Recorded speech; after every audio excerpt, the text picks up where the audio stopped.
নাটোরের সিংগায় বিএনপি স্বতন্ত্র প্রার্থী দাউদার মাহমুদের এক সমর্থককে কুপিয়ে গুরুতর জখম করার ঘটনা ঘটেছে।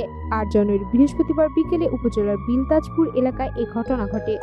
হামলার শিকার আবু রায়হান ইতালি ইউনিয়নের ৯ নম্বর ওয়ার্ড বিএনপির সাধারণ সম্পাদক।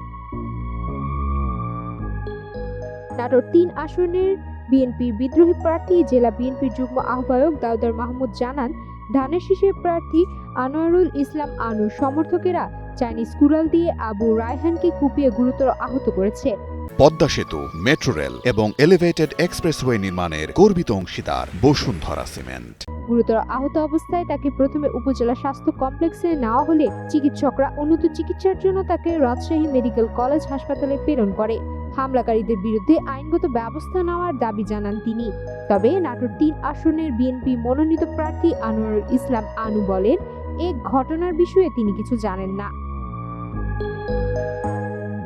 উপজেলা স্বাস্থ্য কমপ্লেক্সের জরুরি বিভাগের চিকিৎসক ডাক্তার শিবলি নোমান জানান, আবু রায়হানের 2 পায়ের গোড়ালিতে ধারালো অস্ত্রের আঘাত লেগেছে। তার অবস্থা আশঙ্কাজনক হওয়ায় রাজশাহী মেডিকেল কলেজ হাসপাতালে প্রেরণ করা হয়েছে। সিংগা থানার ওসি এএসএম আব্দুল নূর জানান, খবর পাওয়ার পরপর ঘটনাস্থলে পুলিশ পাঠানো হয়েছে। অভিযোগ পেলে তদন্ত সাপেক্ষে আইনগত ব্যবস্থা নেওয়া হবে।